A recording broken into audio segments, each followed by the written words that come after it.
Welcome back to the Power Chat, sponsored by Blue Mark Energy. Well, we covered a lot of ground in that first half with Nick Leckey, but now he's in the NFL. And it ended with a Super Bowl ring in his one season with the New Orleans Saints. Let's continue our Power Chat with former Kansas State offensive lineman Nick Leckey.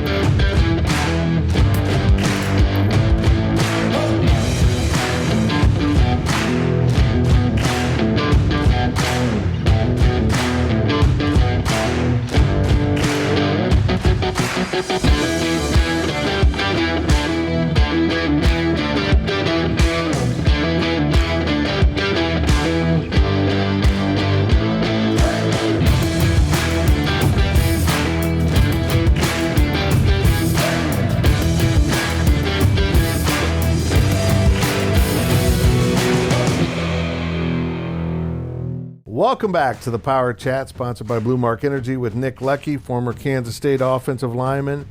And now we get him to the NFL, and where you won a Super Bowl ring. I don't mean to criticize it, but it all counts. It does. But you played half a season with the Saints and got the ring. No, I played the whole season. You played the whole season, but you played 8 games. Right. Oh, yeah. Oh, I was inactive. Yeah. You know what? I'm telling you, man, I can say this now that I'm out, man. Being inactive was glorious. Oh, I bet. It was, yeah. I mean, because you're essentially practice squad, right? And then it's a crappy situation, though, because I go from in the hotel on Saturday night, and then the center gets, like, the flu. Then I go from being, like, inactive to starter. So crazy. It went from 0 to 1,000. So I always had to be prepared, but at the same time, it's like I'd wake up one Sunday morning and be like, "Hey, good, are you good?" And he's like, "Yeah." I'm like, "Yes." So I'd have no stress. I'd be eating hot dogs at halftime. It was fun. It was cool. But then week 9, my play, because as a backup, I'm with the other backups and we're playing and with the practice squad guys and we're playing against our defense, right? So I'm going against the defense. And by week 9, they were like, "You know what? We want you to be the backup." And I'm like, crap. So I had to go from like being chill on game days to the crazy thing about football is if you play football or whatever and then you hate night games. Like a 7:30 game is the absolute most miserable thing in the world because you're in your hotel room just waiting.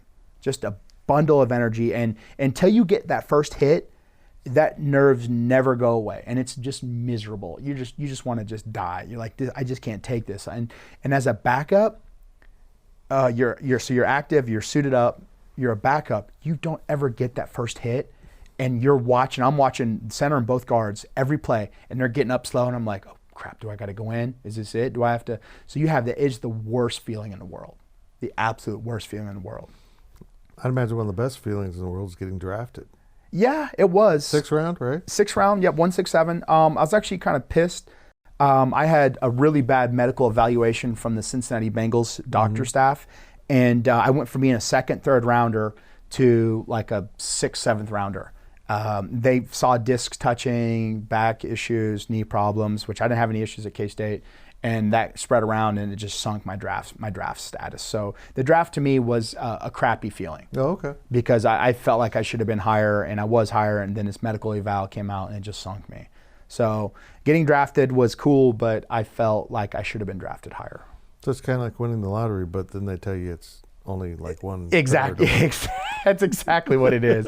That is exactly like, hey, this is Powerball. No, you won the low-key ball. Yeah, exactly. There you go. Did. Exactly. 3 seasons with the Cardinals? So 3 seasons, and then they new head coach, Ken Wisenhunt, and then they re-signed me, but then they also signed a center to a big deal. So I was the backup there, and I got hurt, and then 4th week, they cut me. Because I was coming back from injury and wasn't playing that good. And then 2 weeks later, I got signed by the Rams on the Saturday that we were playing the Cardinals in St. Louis. So it's like all my old teammates, but now I'm in like Rams gear. And that's gotta be weird. It's so bizarre. It's so bizarre. But that's why as a player, like, if you're not like the top 5 guys on your team, you're essentially a mercenary. And so, you play for whoever's paying you. And that's just the way it becomes for us journeymen, where you can't, you play for everything, you play for the team who's paying you, you give it your all, but at the same time it's like, okay, this is my team now. It's like medieval soldiers, basically. Yeah. Or like I like Ronin, right? This is one of my favorite De Niro movies. Masterless Samurai. Wow. Yeah. I like that. Yeah, that's what we were. And then you end up in New Orleans for the 1 year. That was, I tell you what, one of the best decisions I ever made was I had broken my foot the year before in St. Louis, where I was finally the opening day starter. Because my NFL career was classic overachieving. All the coaches were like, who's at center? Oh, Nick. We get someone else. Let's get someone else in there. And then I would end up becoming a starter midway through the season. Right, I would fight and claw my way to it. And finally, 2008, I thought I was on the scrap heap in St. Louis. Ended up being opening day starter. Starter for 10 games in a row, and then warm-ups, I broke my foot. Right, so I was non-weight bearing That's what you get for warming up. I know, right? Dumb idea. Listening to Coltrane, chilling in the hot tub. Yeah, and so next year, New Orleans off season, I'm in the doctor's office, and I just come back from foot, broke my navicular bone, the Yao Ming injury, and the doctor was like, "Hey, stand up on your toes." So all right, I did that easy. We're just like a cement floor. And he's like, all right, take your shoes off. And I'm like, oh, crap. And he's like, all right, now get on your bad foot and get tiptoe and then jump. And it was so painful, but I poker faced it and just like that and jumped on it. He was like, all right, you're good. Then I had to have bone spurs removed, and magical season. It was incredible. Magical season, because I had all but written off playoffs for my first 5 years. We were terrible. And so playoffs was like a goal, but it's like, okay, it's a distant thing. It's like going to the moon or something like that. It's just not achievable. And man, we went 8-0, 10-0, 13-0, and I'm like, wow, we're gonna make the playoffs. That's a weird feeling. And yeah, making that run. But I tell you what, playoffs are funny because you're so mentally exhausted because you've been nonstop football from August 1 until February. And I remember the Minnesota Vikings played us for the NFC Championship game, Ben Lieber. We beat them in overtime. And I remember before overtime started thinking in my head, because you're not defeated, but you're just exhausted mentally, physically. And you're just let's get this over with. I don't care who wins. I just want to be done. But we ended up winning, go to the Super Bowl, and talk about least nervous I've ever been before a game is the Super Bowl. Really? If I was like, what's the least nervous you've ever been? I've been more nervous for high school games than I was for the Super Bowl. And it was just something where you're so prepared. You have 2 weeks to prepare. Right. And you're the long season, everyone's beat down. And it's like, this is it. We're done after this. And you're just like, okay, this is, yeah. And then game day happened, and it was like, all right, whatever. And I knew game day that we were going to win. I heard that, I think it's Black Eyed Peas. And it's I got a feeling it's like tonight's gonna be good. That song. I'm glad you sang. That's good. Thank you. Yeah. Thank you. Couldn't have figured it out without that. And I was like, oh, we're gonna win this. That's what I knew. I just had that feeling. I was like, Sirius XM and Owen right there. It's called gut feeling. Okay. And I trust my gut feeling, because it holds wings and bourbons. So yes, exactly. I trust it. I do trust it. And man, why aren't you wearing the ring? I just wear that around everywhere. I didn't. So I opened the door for the team on Saturday, and they were like, the camera guy was like, "Hey, you got rings?" And I'm like, I didn't bring them. I just don't. No. I just don't. I always feel like a douchebag wearing it, whatever. It's just not something I did. It's a little flashy. It's super flashy. And it looks big. I mean, it does hide from my gnarly knuckles. Yeah, the offensive lineman hands. But yeah, I just never wear it. It brings about more attention than I care for. Do you wear it around the house? Well, I'll wear it to get out of chores. Right. Like if my wife's like, hey, can you clean the dishes? Like, I want a Super Bowl. I'm not cleaning any dishes. Yeah, and she goes, you are cleaning. I'm like, yes, you're right, I am. You know what? That doesn't work. Cancer doesn't work. Nothing works. Cancer doesn't work? No, it never works. That's too bad. Nothing works when the wife wants something done. You've lost. Guys, if you're young and single, that's my advice. Is that you're in for a lot of L's? Yeah. Well, I think the main thing is, besides happy wife, happy life, is you might win a battle, but you ain't gonna win the war. No. You'll never win the war, and I'm cool with that. I'm a foot soldier in my house. Yeah. I am. She's smarter than me. What am I doing trying to boss her around? I agree. You touched on a topic there. I got a lot of stuff I want to talk about, but one of the interesting things about you, you left Kansas State 46 credits short of your degree. Now, I'm doing the math on this, Leckey.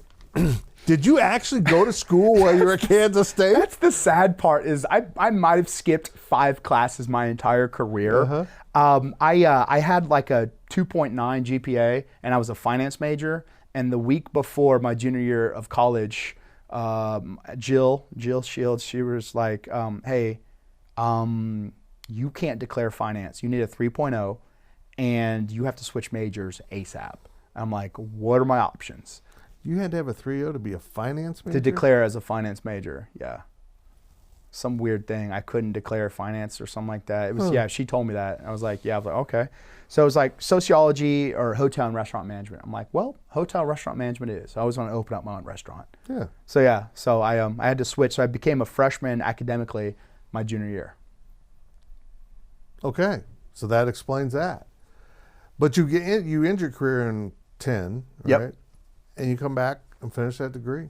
So I started. That's cool. So I knew. You know, once you get up there in the years of NFL, they're looking for ways to get rid of you. You know, you're too highly paid and whatever. So I knew. I signed up for classes in fall of 2009 for spring of 10. You know, not knowing we'd be in playoffs. And I remember I was taking an online course, and I forget my teacher. I think it was like a hospitality law class, and we had a test. Like an online, you had to go somewhere for a test on the week of the Super Bowl. And I remember the teacher said, I will absolutely not give extensions and you have to do it this time. And I emailed him. I was like, hey, listen, I have a work thing. I cannot make this test. And, you know, I need an extension. I need to take it later. And he emailed me. He was like, this is absolute, you know, crap. I don't care what you're doing. You can make time. You know, what's your excuse?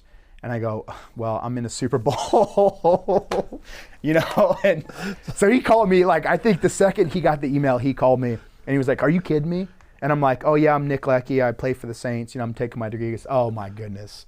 He goes, yes, you know, take it 2 weeks after or whatever. Football players getting extensions. It's exactly, it's what happens, you know, and they can't get it. So yeah, well, yeah. So I ended up taking it online. It was fun. That's awesome. It was cool. It was really cool. Best excuse ever to get out of the test. That is. It is. That's actually better than being a Super Bowl champion or cancer. I've got to play in the Super Bowl. I told him, I go, I'm in Miami for a work trip. I told him I was out of town for a work trip. Now, that really sounds sketchy. It does. It was super sketchy. But yeah. So yeah, and he was like, all right, you're cool. You can do that. Like, all right, thank you. Well, good. Thanks for letting me play in the Super Bowl. Yeah, appreciate it. Appreciate it a ton. Then you transition. What's the transition like out of football and that whole structured life that you have? Yeah, you don't realize how much of a child you are, that your weeks are handled for you, where it's like you don't take care of anything. You show up, you watch film, you lift, you practice, you work on your technique and skill. Yep, here's everything. You know, you're taken care of. You know, go home, whatever, sleep it off. I was one where I never enjoyed football. Well, I'm sorry, I take that back. I thoroughly enjoyed playing football. I enjoyed the aspect of, you know, you cross that field of dreams boundary, that it's go time, that you essentially street fighting in wrestling, and it was beautiful, and I love that aspect of it. I didn't like the control part of it, how your lives were controlled. I felt I was smarter than some of my coaches sometimes and butted heads. And so, like, I almost became a ski bum. Like, I almost quit football my senior year of high school just because I was burnt out with it. I was like, this is stupid. I just want to go snowboarding. That's what I wanted to do. And then even in college, I was like, all right, I'll get my degree and I'll just go snowboarding afterwards. And then NFL got in the way. And oh, darn. I know, right? Poor, pitiful me. And so when it was finally done, like, I won the Super Bowl, they re-signed me, put some guarantee to my contract so I didn't go into free agency or do anything silly or try to go another team. And they traded up in the 5th round to get a center. I knew I was going to be done in New Orleans. So they cut me, and I knew it was coming, you know, last cut day. And I was relieved. Interesting. I was really relieved. I was ready to be done with it. I would have played for as long as they would have let me, because it's dumb to pass that much money. Yeah. But I knew you're taking years off the back end of your life, you know. But it's a cool sacrifice. You make a good amount of money and you sacrifice the back end of your life. You know, those years when you're 70 or 80.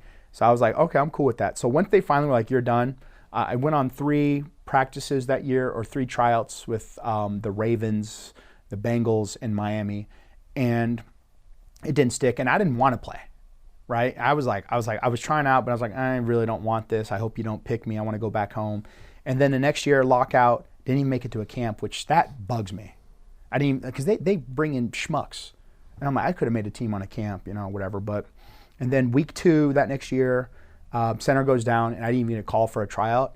It was like the biggest, greatest exhale ever. It was like, because you didn't have to make the decision. Exactly, and that's what but I can. My wife was like, you should try it.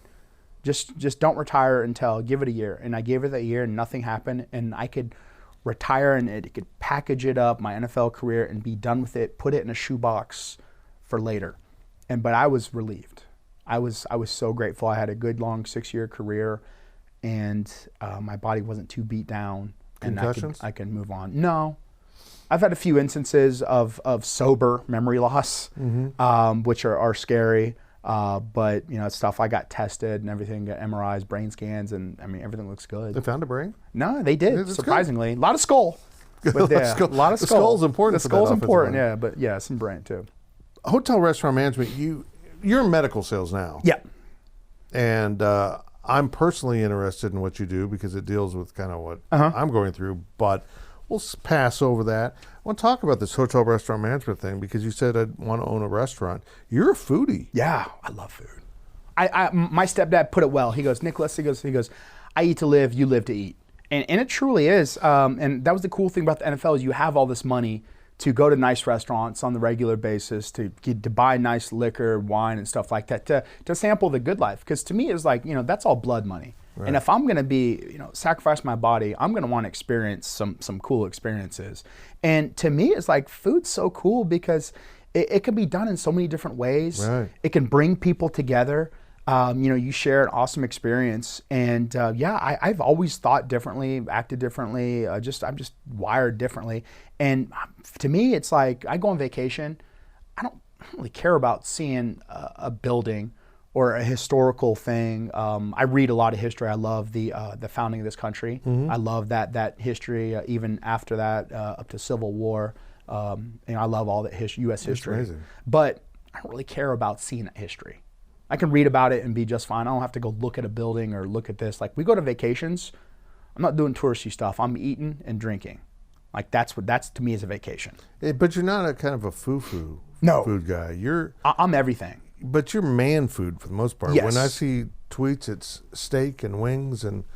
Yeah, but I also can enjoy. That's foie your gras. restaurant. That's your restaurant though, man food. Yeah, it could be a good one. See, but you got to appeal to everybody, right? You can't call it man food, right? But that's what you serve. I like that stuff, man. You can't just say no women allowed. I know, right? You can't. Yeah, no, right? That's weird, right? You can't. Yeah, I'll have to check with that one. Yeah, I think the producers of Mad Men called. Yeah. It's not the '60s anymore. That's you not. Got to move on. You got to. But yeah, no. So I love food, man. It's a cool experience. It's a community. You're at a big table with a bunch of friends. You're eating and drinking, and that's why I thought I wanted to open up a restaurant. But then I knew. Are you over that? Oh my God. I got a job with Cisco Foods. Oh yeah. So I was retired for about 4 years, had some kids. I'm like, all right, I better start working. And I went to Cisco Foods thinking, get paid, learn the restaurant industry. And then you find out how crappy it is. Week one on the job, I go, I will never open up a restaurant. And I'm so grateful I did this. I am. But then it was also cool because I got sales experience too. I like that a lot. Well, aside from the fact that it's a brutal way to try to make a living. Man. Just try to pay the bills, let alone make a living. Yeah. But the back end of running a kitchen and everything it's terrible. There's no glory in it. A billion moving parts. Yep. A billion moving. It's like having a newborn baby that never gets out of newborn phase. That's a great analogy. You just have to get 4 more newborns to have someone else take care of them, and you scrape the cream off the top. Yeah. That's how you make money in the restaurant industry. Yep. But you're a bourbon guy too. Oh, I love bourbon. We share this. Yeah. So I got into bourbon my senior year of high school. So, naturally. Sure. Not Kentucky Deluxe. Bourbon. Bourbon. No, my stepdad had Maker's Mark at the house in Woodford Reserve. This is back in '99. And I remember having a glass and being like, oh, wow. Totally different. Yeah, it really is. And I was like, okay, because, we were drinking Crown. And I think, matter of fact, I was 15 years old. We used to smoke Black and Milds, and I used to buy Captain Black pipe tobacco from CVS. And we're smoking Black and Milds one day at 15. My buddy's uncle was like, what are you guys still doing smoking that crap? Here you go. And he gave me a cigar, because I'm a huge cigar guy too. And it was the Arturo Fuente Hemingway short story. I'm 15 years old, and it changed my mind. I'm like, there's a whole nother world out there that I'm not even experiencing right now. And that was that Arturo Fuente Hemingway short story. That was my entryway into cigars, and cigars lead to bourbon and then all that other stuff. You're kind of the consummate man. Play a little football, wrestle on the side, eat a steak, have some wings as a snack, and have a bourbon. That's about right. Yeah, which I'm not. I'm not that guy. I'm not that Texas guy with the Made in Texas tattoo. People are like, are you from the East Coast? I go, no, I'm from Texas, man. I was born and raised. And yeah, I enjoy those things. I do. But you're from Texas. You played in Phoenix and St. Louis and New Orleans, and you end up in Kansas City. What was the draw there? I love Kansas City. Living in Phoenix, it's a rat race. It's mini LA. You're competing with your neighbors, arms race. Like, what kind of car do you drive? Where do you work? How much money you make? What's your house look like? All this crap. And we had our first kid, and we had no friends. All our football friends had moved away. And, I was like, hey, let's go back to Kansas City. And we're staying with my buddy Ryan Littleton and his wife Jessica, and he said he's my guy. We're speaking of similar. We're brothers, man. And she was like, let's go look for houses, because she was a real estate agent. She is, and we're like, we're not gonna leave Phoenix. And we saw our house now. It was a crappy market, and we're like, let's put in a low ball, and we ended up getting it. I'm like, well, I guess we're moving to Kansas City. But the cool thing I love about Kansas City and the Midwest in general, and Ohio's not the Midwest, by the way, is the people are awesome. The people in Kansas City just don't care. It's like, hey, man, do you like to drink? Cool, I do too. Awesome. Yeah. And there's no like, oh, what are you driving? What do you, I don't know if we can be friends or how much you make. There's no snottiness, man. I love the Kansas City people are genuine. I mean, you don't even get that back in Dallas. Dallas is like that too, where it's all for show and women have to put on their faces to go to the grocery store, right? And Kansas City is like, man, people just don't care. And I love that about Kansas City. It just feels genuine. You can just live your life. Basically, that's it. Yeah, there's no pretense, there's no false anythings, it's not plastic at all. It's real, and that's why I love it. Now, you're doing some stuff for the Chiefs, which I find really interesting, because typically when they bring back, someone to do some analysis, it's an ex-player, right? One of their guys. How did this come about? You're in the trenches. You're doing a podcast. You're doing some other stuff. How did that come about? First time I did radio, I told my buddies back home. I was like, "Hey, man, you never get this. I'm doing radio," and they were incredulous. Because, like I said, I'm the least sports guy ever. Like, my hobbies, outside of bourbon and cigars, is snowboarding. Right, and it's like all these extreme sports not related to sports at all. Or I like English Premier League soccer. Like, I'm a big Chelsea fan, so that's that's my favorite sport to watch. And I told him I was doing the radio stuff. Like, I go, get out of here, dude. You're like the last person. But I enjoy the creative outlet of watching football, breaking it down, because I'm already breaking it down in my mind. Sure. I watch it. I can't. I'm just like, oh man, that left guard's got to pick it up. You just see it all happen. Yeah, I'm watching in the trenches. So when this came about, I was like, well, why don't you ask Orion to do this? And they were like, well, we don't want a Chiefs guy, which is interesting. I'm like, so you don't have any allegiances, maybe? Maybe so. Yeah, maybe it could be a little bit more raw or not worry about anything else. That's cool. They did that. It's really cool. I enjoy it too. Now, I want to share a little inside scoop with you. Is BJ Kissel I taught sports writing for one semester. He was in my class. Really? So is that why he's so good? That has nothing to do with it, because he was never really actually in my class, because it was spring class and he was a baseball traveling player. Yeah. So I am stunned at how good he is at this, because I hardly ever saw the guy. He did his work and handed it in later. And he is so good. He really is. And I remember reading when he was writing for Bleacher Report early on, and I saw him put out some articles, and I remember retweeting them and then him going from there, not because of me, just because he was a good writer. Right. But I remember we met up for drinks like 5 years ago, 5 or 6 years ago. He was living in Shawnee. It was really close to where I lived. And he's like, thanks, man. I appreciate it. I'm like, dude, you're a great writer, man. Keep it up. and he got his job with the Chiefs, and he's loving that. He's flourishing. Really good. I'm really proud of him. He's awesome to work with. Good dude. Yeah, awesome. More than anything, he's just a great dude. Him and BJ and Brian, I love working with those guys. They're awesome. Earlier this season, you were allowed to open the locker room for Yes. the team, the new tradition. I'm not sure how I feel about it. It's kind of got a power towel feel to it. Not quite that. But Not quite that. But it was still cool. It's got to be cool to do. It's a cool thing, man. I think with being up against those guys, like, you got what Jordy did it, Semino did it. I'm like, those are some legit guys. Like, I remember in college, I missed Semino by a year, but my sophomore year, working out in the summertime, and I remember working out with Semino. We were running crossfields, and I remember thinking, man, that to me was my high water mark of what you can achieve at K-State. As a guy who was All-American, who was great at what he did, worked hard, and he was Snyder's son. Snyder loved him. He still we all works loved out him. 4 hours a day. He does. Still looks incredible. But that's Mark, and then it was cool getting to know Mark in New Orleans. I love Mark a lot. He's a good dude, dry bastard, but I love Mark. Quality. But yeah, I thought it was a cool experience opening the door. My family was there with me. My son, my 8-year-old, he's a Texas fan, so I'm trying to slowly bring him back into the fold, and I thought that was something we could do. How did the Texas thing come up? One day, we're literally sitting on the couch, and K-State's about to play Texas, and he's wearing his K-State shirt, and we're about to watch the game, and he's sitting there doing this. Like, he's got the EMAW, or the Everyman and Wildcat, and then he's got the Wildcat, and he's got like the Longhorns. So he's sitting there like this, and I look over, I'm like, what is he doing?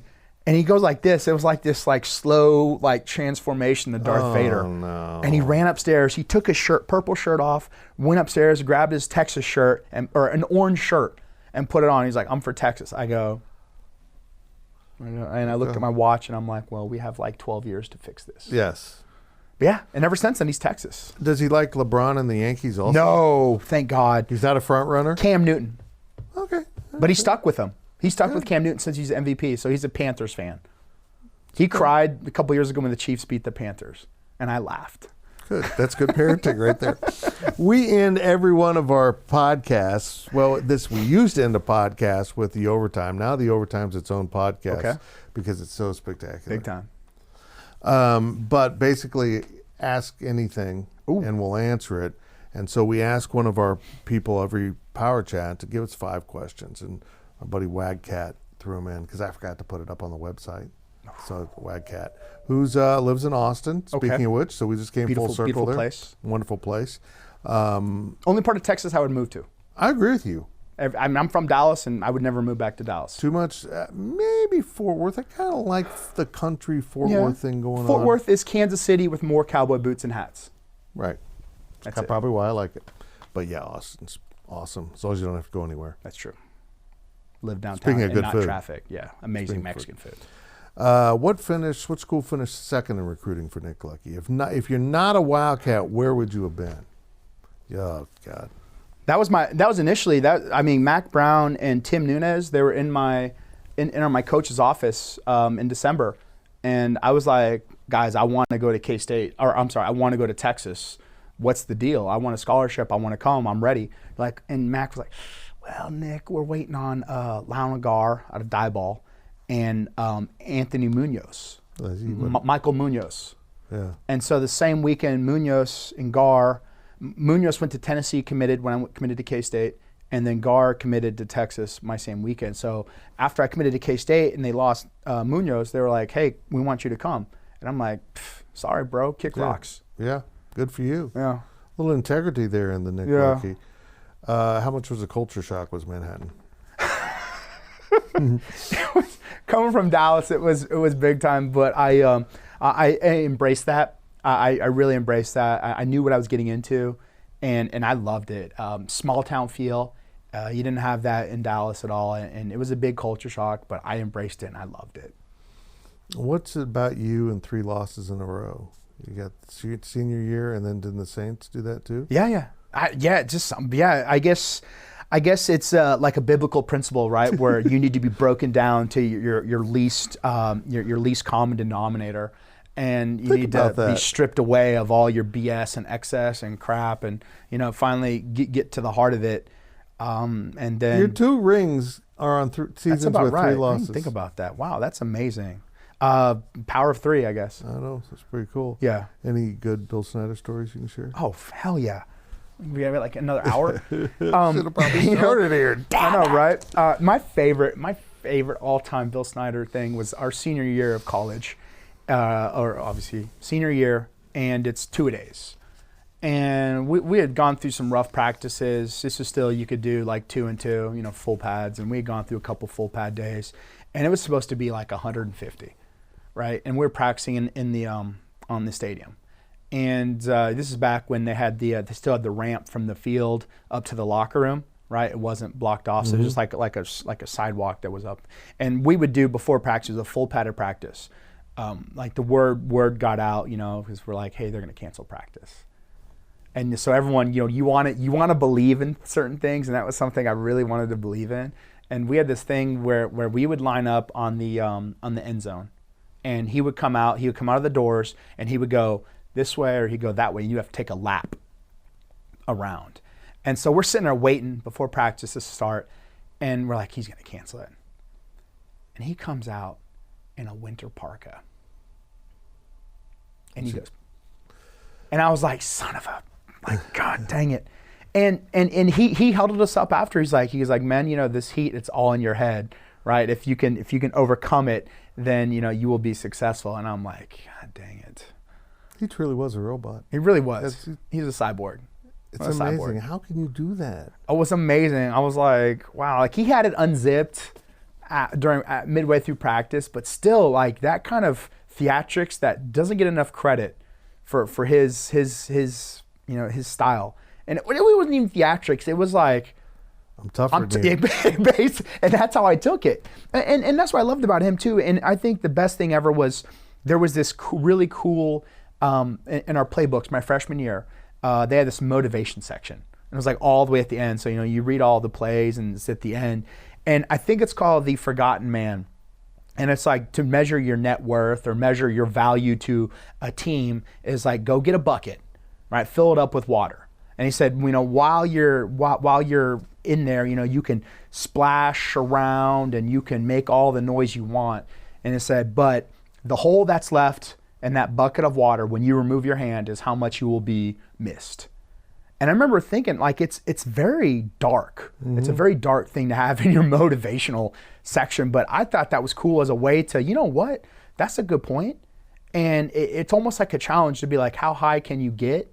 How much can you achieve to try to leave a legacy, or how hard can you work? So I kind of took it as a challenge instead of you're not needed, you're a replaceable cog. That's true, but then again, the Rams had to move. That's true. You left. They did. They really did. That's probably because you left. It is. I'm calling an audible on the final question here because I need to ask about Kathy, your mom.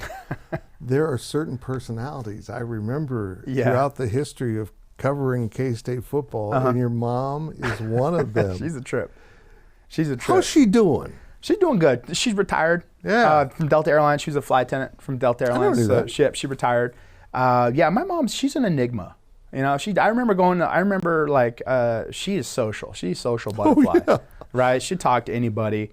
And I remember going early on, some of my earliest memories were going with her to the airport to bid, because you had to bid on your flight schedule for the next month and whatever.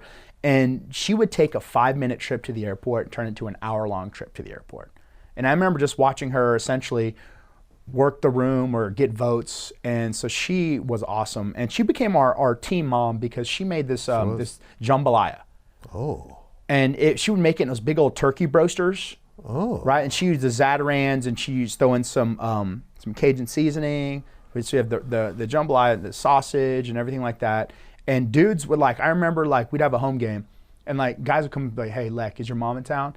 I was like, yeah. And you can jambalaya? I go, yeah. And so everyone would come over after the game and get jambalaya, and we'd come over late night after hours on Yolanda Way and eat jambalaya. You lived on Yolanda? Yep. We lived in the normal neighborhood. That's awesome. That's my favorite street name in all of Manhattan. Yeah, Yolanda Way, 3105 Yolanda Way. Because when you're designing streets, of course. Yeah. It makes Yolanda. sense. Yeah, it's perfect. And that's what we used to tell people. Yeah, come to Yolanda Way. Everyone would remember where you lived. They did. It was awesome. So that was cool. We lived in this normal neighborhood, and our neighbors loved us, I think. Old lady across the street didn't love us, but yeah. No, I remember you in college, Leckey. They did not love you. I think if I had a huge budget at Go PowerCat, a new program we'd have, a new video series would be Man Trips with Nick Leckey. Oh, wow. That'd be fun. What would we do? Well, you go someplace and you go to Denver, you do some snowboarding, you eat steaks, you eat some edibles just because it'd be funny to watch. You go sample things, you do man trips. That'd be fun. That'd be a lot of fun. We'd have a good time. PG-13, soft R. I mean, man trips isn't going to end up in 1970s PG-13, right? Yeah. Exactly. Yeah, a little bit more leeway. Yeah, exactly. It's cable. PG-17 and a half. It's cable. PG-17 and a half. Thank you, brother. It's been a lot of fun. Appreciate it. That's it for this week's Power Chat. We appreciate you watching. We appreciate you being a VIP member at GoPowerCat.com. And remember to always listen to our podcasts. We do them way too often, but we have a lot of fun doing it. We'll talk to you next week.